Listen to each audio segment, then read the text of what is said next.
Hey tubes, so we're in my donor 2006 Ram, and I lost the key. No idea what I did with it. Went through all my keys. Those are clearly not the correct ones, but I also did go through all those keys down there that I have, and none of them are the correct one for this truck. So I'm kind of at a standstill here.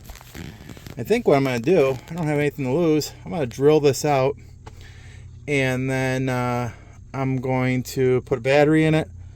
We'll put my Alpha OBDii 2 on here.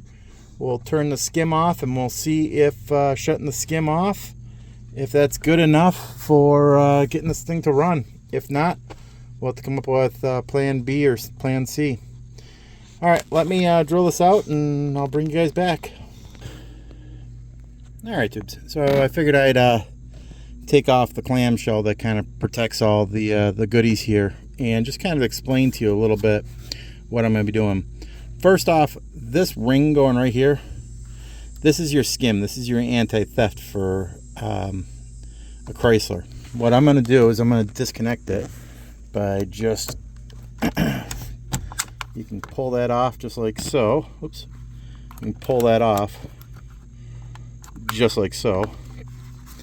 And then we're going to unplug it. If we unplug it, then when we tell the skim control that we want to not use it, if it doesn't see any kind of skim, it won't activate it again. So as long as that's unplugged, we're disabled on that. Now, I do have a lock cylinder that I found out of a 2004 Jeep that I had stripped apart, and maybe it'll work, but in order for us to get into there, we have to destroy this to get to the pin to take it out, I do believe. So I'm going to take this apart, and then I'll bring you guys back. All right, so I had to do some digging around, and I needed a 3rd gen Ram ignition. I'm not going to show you the actual drilling out of the old one, but drill it out, and then you just got to fish out this little T-piece.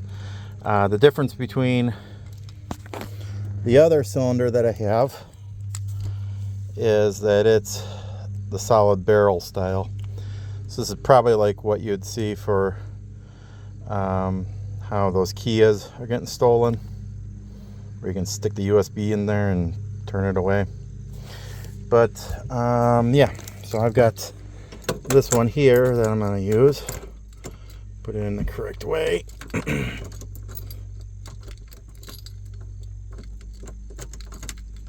Yeah, man. Hard to do one-handed. Okay, so there we go. Alright, so the truck's got ignition to it now. So I'm going to go ahead, hooked up jumper box up to it, and we'll see what happens. Alright, so here's my jumper pack. There's power.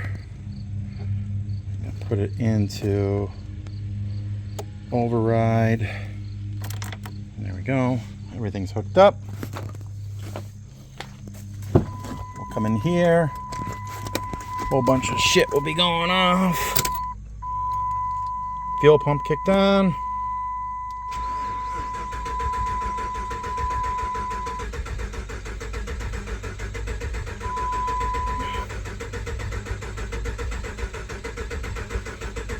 Okay.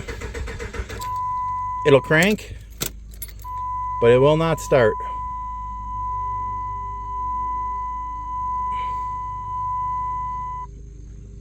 Pretty sure there's still gas in it. I can smell the gas. All right. So, let me go ahead and get the OBDii 2 hooked up, and then we'll go from there. Hey tubes, so we're getting back to getting ready to put this 5.7 Hemi into my 1974 Trailduster / Ramcharger. I don't know, you guys got to help me on what we're going to call this thing, because it's partially a Trailduster and partially a Ramcharger. But needless to say, you'll notice over there that the computer is a little bit dislodged. I went to go try and get the motor running just by disabling the skim through OBD, or excuse me, alpha OBD. And I honestly thought I had bricked the computer over there. I don't know what the hell happened to it, but I changed something in configuration for skim, and it shut down communication to the TIPM. And I really honestly thought I was going to be going to the junkyard to get a new ECM. But I got good news for you. Let's go over here. And the first thing you'll notice is I've got a skim module. The second thing you'll notice is a drilled out ignition. That's because I lost the key. Went through all the keys I had. I have a couple more. None of those worked. So I had to go back to my 2002 Ram in the back and steal the key out of that. But you'll notice there's the skim. And these are non-programmed keys. Battery's pretty dead. But don't worry about all the lights. There's no four-wheel drive module in there, and there's no master in this thing. So yeah, let's go take a look.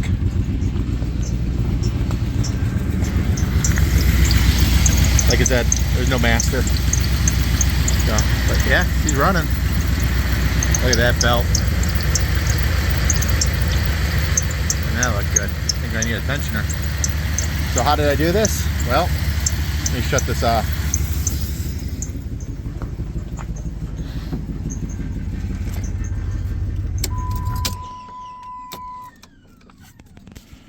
So how did I do this? Well, I had to go and purchase HP tuners, and I had to make a little control box. So let me take you in the garage and show you what I had to do. All right, tubes. So this is what I had to do. I had to make this crazy wiring. Okay, here's a OBD2 connector. Got a fuse. This is an actual connector for the computer. You only need the black. You could go to the junkyard and buy this. I just hopped on eBay because it was quicker, easier for me to do that. And then it came in all four of the connectors. Again, you only need the black. And then what I did was, this is just a remodel electrical box. I've still got to do the cutouts for where the switches will go, the OBD port and all that stuff. But proof of concept, I want to make sure everything worked first. So I've got the everything all labeled, and then I put a fuse in there, just 20 amp fuse. No, they're not touching. I'll put some electrical tape or heat shrink over those. I've got your main power. I've got my keyed. This is the heart of the whole system. This mvpi 3 from HP Tuners. I've got it hardwired. I believe they say you can actually just use it for Bluetooth, but yeah, I just followed the instructions for hardwiring. You're going to need a, what I call a wall wart, and it's going to need to be 12 volts output. And I went with 2 amps. I don't know if you even need that much, but some people put relays inside here. I did not, because I didn't think I really needed it. But I could not have done it without this guy, this website right here, this DIY Hemi. And you'll notice how to delete your skim. Okay, so I needed that. And then I also needed right here from HP Tuners themselves. This is actually, you can go right here to that link. I'll put it in the description if I remember. But you actually need all of these pinouts, and the pinouts are for your black connector. Now, one other thing that you will need for this to work is going to, oops, sorry, hold on to them here, is a 120 ohm resistor. And what's going to happen is you're going to actually use one of these between the CAN bus high and low, or positive and negative side of your CAN bus. And you can see that right here. It just goes right between the CAN high and CAN low. So I just have it crimped right in there. Nothing too fancy. But the computer needs to be able to see some resistance on the line. So if you hook those straight through, you'd probably end up with a communication error. This OBDii connector, you could probably snip one out of a junkyard vehicle. I snipped one out of one of my old vehicles, and I had it laying around, and it didn't have all the wires that I needed. This one actually has too many wires, but I just went on Amazon and I bought this guy right here. So let's see, these are the resistors. I'll put them in the description, so if you do need them, you can find them easily enough. They do make special OBD2 terminator resistors, but yeah, this setup just works perfect for me. So let me kind of go through a little bit of a dry setup for you. I don't want to get into how to do the actual programming or anything like that, just because I'm not very good at it. This was really the first time that I ever did it. So DIY hemis is a hell of a lot better than this at it than I am. This was for a 2006 motor, hemi motor. So it went real smooth for me. I had to just go through and do the disabled on both of the skims, and then I clicked on right, and then I can't do it right now because I don't have anything connected up, but I clicked right, and let me show you on here. So he clicked on right. Once you click on right here, there is a drop down, and what you do is you set it so skim disabled for reset. You select that, and then you hit right a second time. And once I did that, I took it out to the truck, and it fired right up.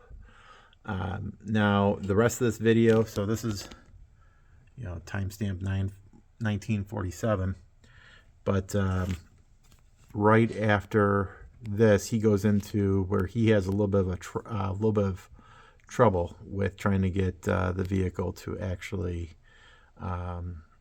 communicate or start or whatever the heck it was. He was definitely working on a newer motor. But let me go ahead and kind of show you how the setup looks on this once I get it hooked up here. So step one is connect up that. Step two is plug in my OBD2, my HP Tuners. This here I bought it from Summit Racing. It came with 2 credits. It was pricey. It was $500, but I needed it, so I didn't have a choice. Now one other option is that you could go with a 2005 motor, or excuse me, ECM, and then you don't have to delete the skim. All right, where was I? My daughter stopped down to just check in and see how everything's going. So, that's what. So I've gone through, connected the black cable up, or the black ECM connector up. I've hooked up the mvpi. I'm going to go ahead and put my wall wart into some power, and then I turn main power on, lights up, and then I got my key on. I'll cycle it, key off, key on. And then if I come up here, I can go, let's see here. I go under tools.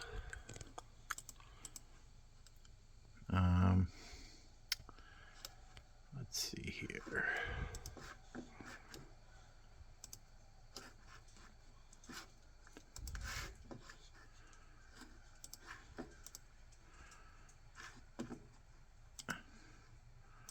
Open. Okay, so, all right. Oh, here's what I gotta do. I gotta go tools. I read? Yeah, I read. Okay, that's how I do it. All right, so I go file, and then, or excuse me, just VCM editor, sorry. And then I go read. Click read. First time you read it, it's gonna take it a few minutes. After that, every time you read it, it will take just a couple moments. But, yep, so that's that. So it's just reading. I'll bring it back once it's done reading. All right, so once it reads, then it's just going to ask you to save the file. I've already obviously done this, so I'm not going to worry about that. All right, so what I would do is I would go under System, I think. All right, and then I would go Skim, and then I just go Disabled. And then if I want to start the vehicle with the original starter, aka the 1970s starter, I would turn this to disabled. If I decide that I'm going to use the Tipcom that's there, then I would keep this enabled. I would then go right, and then I would hit right. Once it finishes writing, then I go here to the Skim disabled for retrofit, and then I hit right again, and then I can close it out. That's all I did. So hopefully this helps somebody, and yeah, so now we can move forward with the project. Oh, I'm going to take this over to the laser, and I'm going to cut out these ports. So maybe I'll bring you back when I'm done with that. All right, guys. Well, I didn't want to leave you hanging. So this is the completed and assembled box. So this was done on my little laser. I'll include a little segment at the end here. So hopefully you like this type of stuff, guys. If you do, please rate, comment, and subscribe. It definitely helps me out with motivation to do more of these for you. Till next time.